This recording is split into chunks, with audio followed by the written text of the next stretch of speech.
নবীর আশিক উম্মতের দল, মায়ার নবীর আদর্শ কত সুন্দর। যেই নবীর শরীরে মশা মাছি বলা হারাম, ওই নবী তাইফের ময়দানে চলছেন। বেঈমান কাফেরের বাচ্চাগুলো পাথর মেরে মেরে রক্ত ঝরাইতেছে। নবীর শরীর মোবারক থেকে রক্ত পরে জুতা আটকায় গেল, আমার নবীর চোখের পানি পড়তেছি। আল্লাহ কয় জিবরাইল যাও, আমার নবীর অনুমতি নিয়ে তায়েফের মানুষগুলোকে ধ্বংস করে দাও। রহমতের নবী বলে জিবরাইল না, এদের মারিও না। এই তায়েফের কাফেররা জানে না মুহাম্মদ কে। ওরা যদি জানতো আমি বড় ইয়তীম, আমার বাবা নাই, আমার মা নাই, আমি দুনিয়ার কোন স্বার্থের জন্য ওদের পেছনে দৌড়াই না। আকাশেতে লক্ষ তারা, এক চাঁদের আলো, লক্ষ মানুষ থেকে একজন আল্লাহ ওয়ালা ভালো। তুমি তো মুসলমান, তোমার কিসের অভাব? আল্লাহ চক্ষু দান করছেন। কত মানুষ খানা খায়, রাস্তাঘাটে চলে, ব্যবসা করে, চোখ নাই। কত মানুষের এক হাত আছে আর এক হাত নাই। তোমার সব আছে, লেখাপড়া করতে পারতেছো, শিক্ষকরা যা বলে শুনতেছো, বুঝতেছো, পরীক্ষাও দাও, মোটামুটি ভালো নাম্বার পাও। তুমি পিছনে কেন? দিনটারে বড় বানাও। ডাক্তার হও, আলহামদুলিল্লাহ। ইঞ্জিনিয়ার হও, আলহামদুলিল্লাহ। প্রফেসর হইবা, আলহামদুলিল্লাহ। কোনো পেরেশানি নাই, তবে তোমার সাহস থাকতে হবে অনেক বেশি। আমি সিলেটের শহরের শুধু ডাক্তার না, আমি ডাক্তার যদি হতে চাই আন্তর্জাতিক মানের হব। আমার সম্মান যেন সবার উপরে থাকে। আমি এমন সুনাম নিয়ে অন্ধকার কবরে যাব, আমি মরিয়া গেল যেন জাতি আমার জন্য সম্মানের ইতিহাস রচনা করে। এই যদি চাও তুমি, তোমার দ্বারা সম্ভব গোটা দুনিয়াটাকে নিয়ন্ত্রণ করা। সেই জন্য তোমার দুইটা গুণ লাগবে। এই দুই গুণের একটা গুণ যদি না থাকে, যেখানে যাবা ডাক্তার হওয়া ঠিক, তাসলিমার মতো জুতার বাড়ি খাওয়া। প্রফেসর হইল কপাল খারাপ। আহমদ শরীফ প্রফেসর ঢাকা কলেজের, জুতার বাড়ি খাইল। কবরের জন্য কপালে কবরও হয় নাই, বরসান কপালেও কবরও হয় নাই। ঢাকা কলেজের প্রফেসর আহমদ শরীফ নাস্তিকে আজম, ক্লাসে গিয়ে ছেলে মেয়েদেরকে বলে আমার নাম জানুনি, বলে জানি। কি নাম বলে? বলা যাবে না। আহমদ শরীফ বলে শোন, আমার নাম আহমদ শরীফ। তোরা এতদিন শুনছো কোরআন শরীফ, হাদিস শরীফ, মক্কা শরীফ, মদিনা শরীফ। আজকে থেকে মক্কা শরীফ বাদ, মদিনা শরীফ বাদ। আজকে থেকে হাদিস শরীফ বাদ, কোরআন শরীফ বাদ। আজকে থেকে আমি আহমদ শরীফ তোদের জন্য যথেষ্ট। আল্লাহ হেদায়েত দান করুন। প্রফেসর হ, জুতার বাড়ি খাওয়ার প্রফেসর হইও না। এরে নবীর আশিক উম্মতের দল, ডাক্তার হও, সুনাম অর্জন করো। তুমি ডাক্তার হইলেই যে জাহান্নামে যাবে কথা বলা যাবে না। বহু ডাক্তার আছে 5 বেলার নামাজ পড়ে, রোগী লাইনে দাঁড়ানো, আজান হয়ে গেছে বলে রোগী দেখা বন্ধ আগে নামাজ। তাহলে ওই ডাক্তারকে তুমি জাহান্নামী বলবা? এরে আল্লাহর বান্দা, এখন সময় আছে, তৈরি হয়ে যাও। রহমতের নবীর আদর্শের মালা গলায় লাগাও। দুইটা পুঁজি লাগবে, ভালো করে লিখে রাখবি, ঘরের দরজায় টানায় রাখবি যুবকেরা। দুই পুঁজি ছাড়া খোদার কসম সম্মানের চেয়ার পাবি না, পাবি না, পাবি না। ডাক্তার যদি হতে চাও, দুই পুঁজি অর্জন কর। মানুষ তোরে মাথায় নিয়ে চলবে, মরার পরে তোর জন্য কলিজা খুলে দোয়া করবে। দুই পুঁজি। কয় পুঁজি? প্রথম পুঁজির নাম হলো সুস্থতা, দ্বিতীয় পুঁজির নাম হলো সুন্দর চরিত্র। চরিত্র ভালো, কিন্তু যেখানে চাকরি নাও, এক সপ্তাহ ডিউটি নাই, কেউ অসুস্থ, তারে বিদায় কর। অসুস্থ রোগী আমার কলেজে থাকলে আমার প্রতিষ্ঠান বদনাম হয়ে যাবে। অসুস্থ রোগী দিয়া সরকার চাকরি দিবে না, আমার প্রতিষ্ঠানের বদনাম হবে। এমনকি তুমি বিছানায় পড়ে থাকবা, তোমার আপন যারা তারাও তোমাকে অন্তর দিয়ে ঘৃণা করবে, এত অসুস্থ রোগী ভালো লাগে না। এবার তুমি পিওর সুস্থ, যথেষ্ট পরিমাণ তোমার কোনো রোগই নাই, কিন্তু চরিত্র খারাপ। তুমি যত উঁচু পর্যায়ে হও না কেন, পৃথিবীর একটা মানুষ পাইবা না তোমাকে ভালো জানার মতো। আর এই সুস্থতা আর চরিত্র নষ্ট করতেছো গজবের মোবাইল হাতে নিয়ে। সারাটা রাত দরওয়াজা জানালা বন্ধ করে মোবাইলের দিকে তাকাইয়া কবিরা গুনাহ করেছো। পৃথিবীর কেউ দেখে না, বাবাও জানে না, মাও দেখে না, রুমের দরজার জানালাটায় কি দেখতেছো, কিন্তু মায়ের অন্তরের চুম্বুকে ধরা পড়ছে তুই গুনাহ করো। মা বুঝতেছে তুই গুনাহ করো।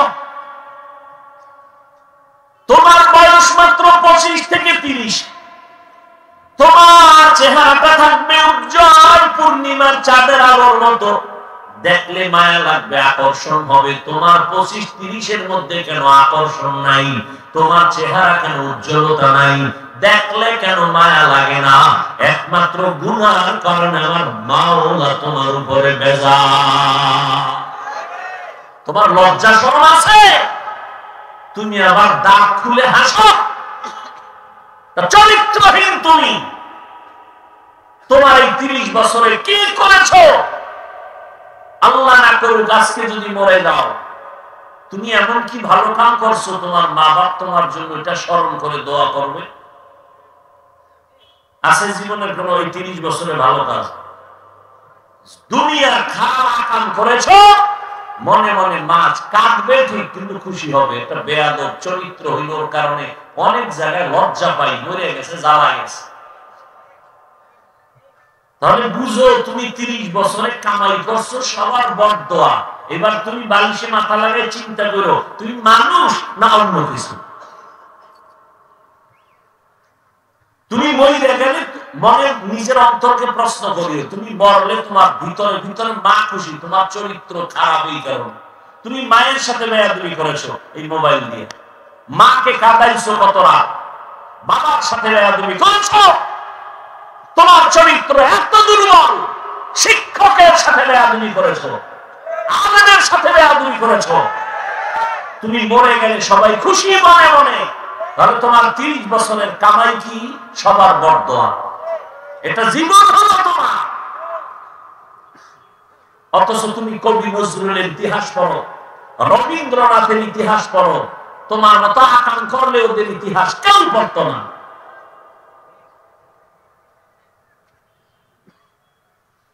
তোমার চিন্তাও তো নাই, কোন চিন্তাই নেই।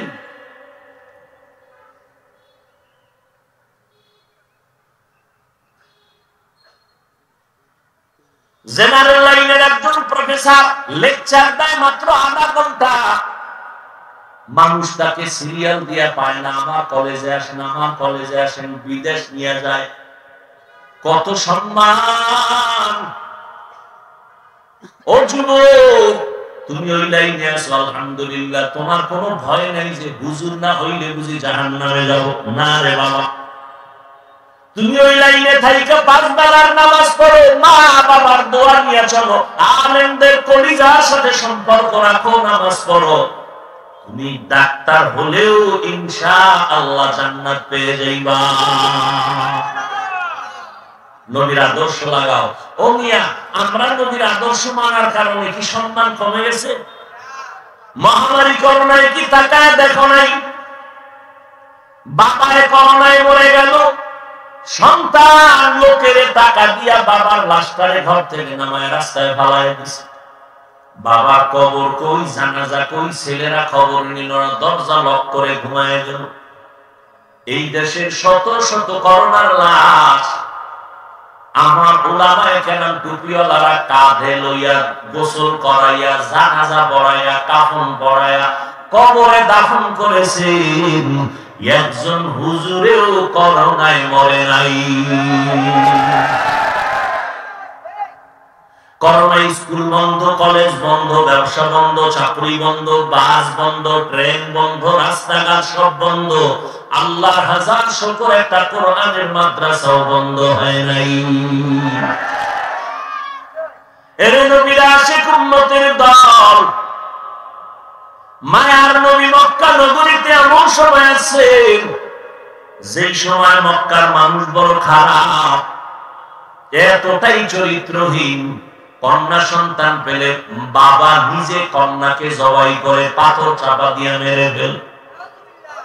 এতটাই খারাপ ওই মক্কার কাফির বেঈমান, এতটাই চরিত্রহীন।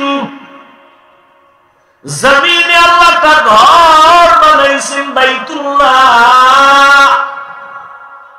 ইন্না আউওয়ালা বাইতিন উযিয়া লিন-নাসি লাল্লাযী বিবাক্কাতা মুবারাকাও ওয়া হুদা মুবারাকাও ওয়া হুদান লিল-আলামিন।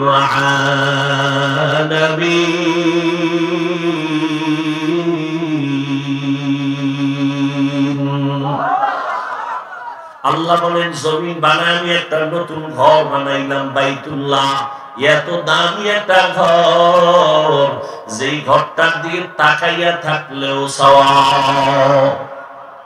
যেই বাইতুল্লাহর কিনারায় এক রাকাত নামাজ পড়বে মুমিন, 1,00,000 রাকাত নামাজের সওয়াব। এত দামি একটা ঘর ওই বাইতুল্লাহ। এর নবীরা আসে সেই বাইতুল্লাহ, এত দামি ঘর, হেদায়েতের ঘর, ইবাদতের ঘর। মক্কার মানুষ কতটা খারাপ, ওই বাইতুল্লাহ নারী আর পুরুষ একত্রিত হইয়া তাওয়াফ করে আবার উলঙ্গ অবস্থায়। এই মানুষগুলোর মধ্যে আমার আল্লাহ রহমতের নবীকে পাঠাইছেন।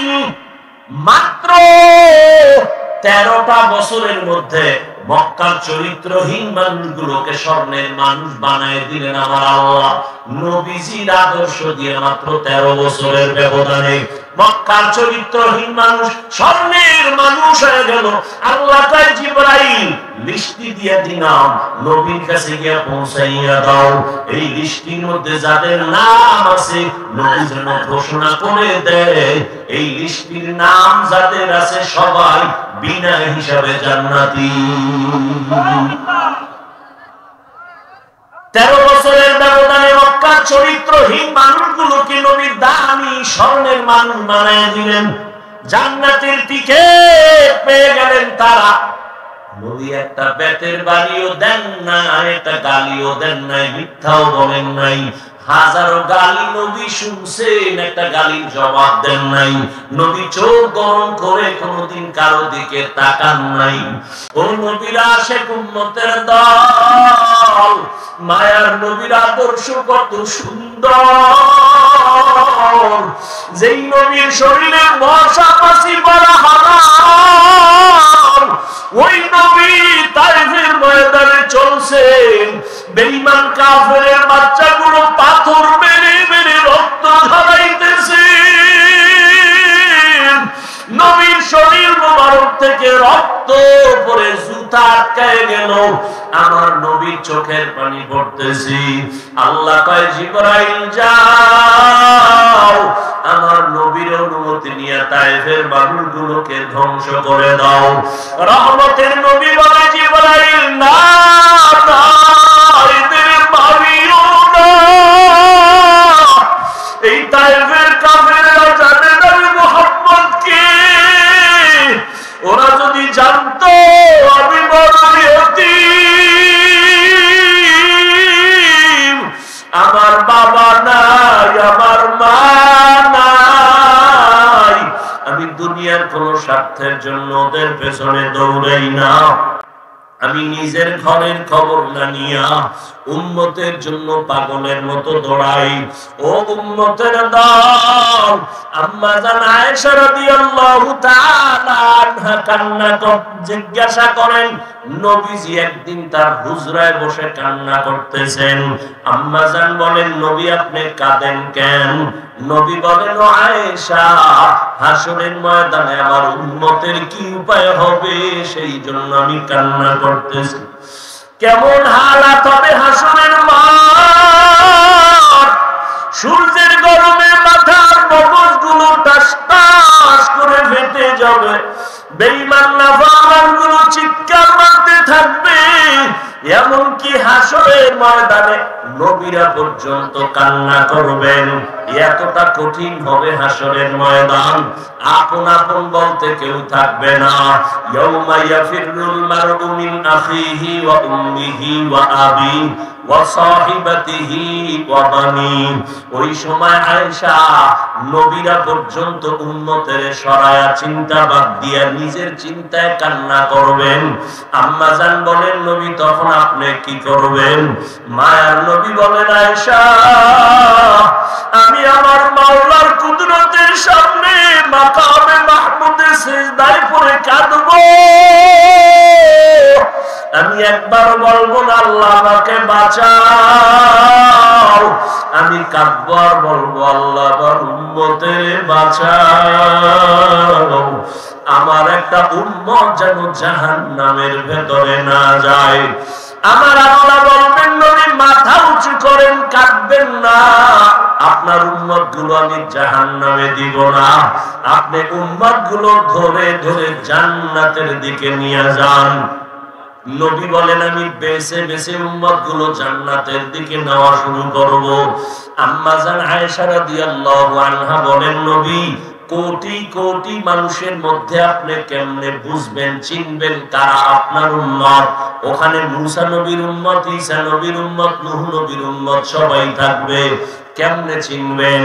মায়ার নবী বলেন, আয়েশা, আমার উম্মত যারা ওযু বানাইয়া 5 বেলার নামাজ পড়বে, কিয়ামতের দিন তাদের ওযুর অংশগুলো নূরের আলোতে চমকাইতে থাকবে। আমি উম্মত গুলো ধরে ধরে দেখে দেখে জান্নাতের পথে নিয়ে যাব। ও আল্লাহর বান্দারা, কয়দিন আর দুনিয়ায় বাঁচবা? এমন একটা দিন নাই যে যুবকের মরণের খবর নাই। আজকে খবর পাইলাম এই সিলেট রোডে নরসিংদী এলাকার ভেতরে একটা মাইক্রোবাস অ্যাক্সিডেন্ট হয়ে গেছে। ইটালি থেকে 2 জন আসছে, তার মা মারা গেছে দেখার জন্য। মাকে দেখতে গিয়া তারা 2 জন লাশ হইয়া গেল। আজকে তুমি সুস্থ আছো, বেঁচে আছো, কালকে তোমার লাশ হইতে হবে তোমার জানা নাই রে বাবা। এখন থেকে তৈরি হয়ে যাও। ব্যবসা করো, বাধা নাই। চাকরি করো, বাধা নাই। লেখাপড়া করো, বাধা নাই।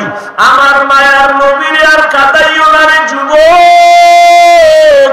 আমার নবীর সুন্নতের মালা গলায় লাগাও। মা বাবারে কষ্ট দিও না, মা বাবার দোয়া নিয়ে সামনে আগাও। আর আমার নবীর তরিকার সারিও না বাবা। আজকে আমরা এত কষ্টের মধ্যে চলি, আজকে এত কষ্ট করি, তোমরা তো আমাদের কেউ টাকা দাও না, গুণগান গাও না, শুধু বিরোধিতাই করো। এই টুপির কারণে মাথা গরম, তাও বুঝি। দাড়ি রাখলে যৌবনের ভাব চলে যায়, তাও বুঝি। লম্বা জামাটা পরলে শরীর গরম লাগে, আটকা লাগে, তাও বুঝি। আজকে যদি তোমার মতো আমি স্বাধীনভাবে দাড়ি কামাইয়া শার্ট প্যান্ট শার্ট টাই লাগাইয়া রাস্তায় ঘুরতাম, কেউ আমারে বাধা দিত না। ও বাবা, এরপরও কেন টুপি ফালাই না, দাড়ি ফালাই না, নামাজ ছাড়ি না? একমাত্র কারণ আমার আল্লাহর কোরআন সত্য। গুনাহ নিয়ে কবরে গেলে জাহান্নামের আগুন, হাসরের ময়দানে কেমনে আমার মালিকের দরবারে দাঁড়াবো? জান্নাতের টিকিট পাইয়া আবু বকর সারা রাত কাঁদেন, আল্লাহ কি উপায় হবে আমার? ওমরে ফারুক কান্না করেন, কি উপায় হবে আমার? তারা যদি কান্না করতে পারেন জান্নাতের সুসংবাদ পাইয়া আপনার আমার কি পরিমাণ কান্না করা দরকার। কপালটা এতই যে পোড়া, নিজেও কাঁদে না, অন্য কান্না করলে পছন্দ করে না। এত কপাল পোড়া মুসলমান, নিজেও দাড়ি রাখতে পারলা না, যারা দাড়ি রাখে তাদেরকেও তুমি পছন্দ করো না, নিজেও নামাজ পড়ো না, যারা নামাজ পড়ে তাদের ভালোবাসতে দরকার ছিল কিন্তু তুমি তাদেরও ভালোবাসো না। ওরে আমার মাওলার কোরআন কি মিথ্যা মনে করেছো? আমার মাওলার কোরআনের কথা সত্য, জান্নাত জাহান্নাম আছে তাও সত্য, নেক আমল নিয়ে মরিয়া গেলে জান্নাতের সুসংবাদ সত্য, গুনাহ নিয়ে মরিয়া গেলে জাহান্নামের আযাব তাও সত্য। ও আল্লাহর বান্দারা, হেদায়েতের মালিক আমার আল্লাহ। কপাল পুড়িয়া গেলে নবীর বয়ান ও কালেমা কপালে আসবে না, তওবা হবে না। আর কপাল যদি খুলিয়া যায়, নবীর বিরোধিতা করলো হেদায়েত পেয়ে যায়।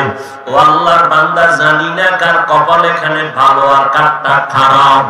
অনেক আল্লাহর বান্দা এখানে আছেন, হয়তো চোখের পানি চাইলে তওবা করবে, আল্লাহ জীবনে তো কম নামাজ ছাড়ি নাই, জীবনে দাড়ি তো কম কাটি নাই, গুনাহ করতে করতে আমার জীবন শেষ, আজকে থেকে তওবা করে নিলাম, আর দাড়ি কাটবো না, নামাজ ছাড়বো না, মা বাবারে কষ্ট দিব না।